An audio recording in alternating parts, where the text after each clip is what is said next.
Saan? Actually, natira na lang yung mga... Saan may studio? Behind fish market. Puro sila bread kasi wala silang pambili. Wala pa sweldo. Yung ano pre, yung sa doon pare, meron ano doon, may bakery, ng Pinoy, yung sa Sarja.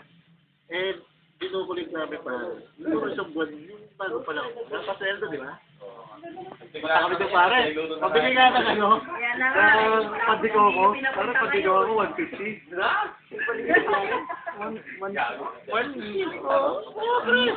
Pagkaroon lang ako. Tapos, ate, may tubig ba kayo? Sabi sa amin, wala.